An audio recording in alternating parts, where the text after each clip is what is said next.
আলোচিত ইসলামিক বক্তা মিজানুর রহমান আজহারি বলেছেন, আমাদের সবার হৃদয়ে একটা করে গাজা বাস করে। শনিবার 12 এপ্রিল প্যালেস্টাইন সলিডারিটি মুভমেন্টের আয়োজনে মার্চ ফর গাজা কর্মসূচিতে একথা বলেন তিনি। তিনি বলেন, মার্চ ফর গাজা কর্মসূচিতে আসতে গিয়ে আমরা লাথি গুতা খেয়েছি। তারপরও এই গণজমায়েতে আমাদের উপস্থিতি প্রমাণ করে ফিলিস্তিনের প্রতি বাংলাদেশের মানুষের ভালোবাসার বহিঃপ্রকাশ।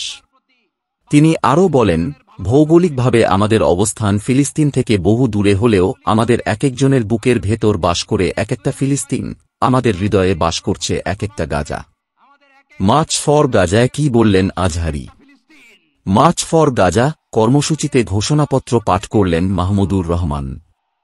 এ সময় তিনি আমার ভাই শহীদ কেন, জাতিসংঘ জবাব চাই, গাজায় গণহত্যা কেন, জাতিসংঘ জবাব চাই স্লোগান দেন।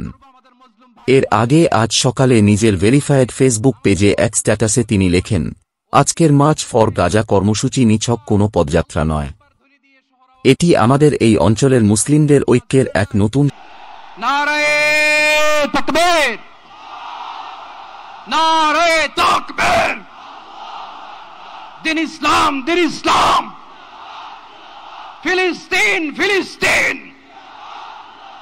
আল কুদুস, আল কুদুস, ফিলিস্তিন, ফিলিস্তিন, আল কুদুস, আল কুদুস, আমার ভাই শহীদ কেন, জাতিসংঘ জবাব চাই। সেতু বন্ধন রচনা করবে ইনশাআল্লাহ। সোহরাওয়ার্দী উদ্যানে মার্চ ফর গাজা কর্মসূচিতে সংহতি জানিয়ে এক মঞ্চে এক হয়েছে বিএনপি, জামায়াত, এনসিপি সহ বিভিন্ন রাজনৈতিক দলের নেতাকর্মীরা।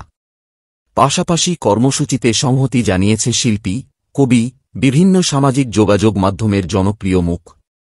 এছাড়াও দলমত নির্বিশেষে এক কাতারে সবাই যোগ দিয়ে ইসরায়েলের গণহত্যা বন্ধের সাহসী উচ্চারণ করছেন।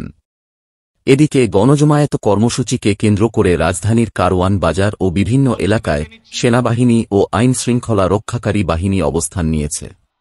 ঢাকা মহানগর পুলিশের ডিএমপি উপ police commissioner DC M Tanvir Ahmed বলেন, আমরা সতর্কতার অংশ হিসেবে ফিলিস্তিনের পতাকা ছাড়া অন্য পতাকা বহন করতে নিষেধ করছি।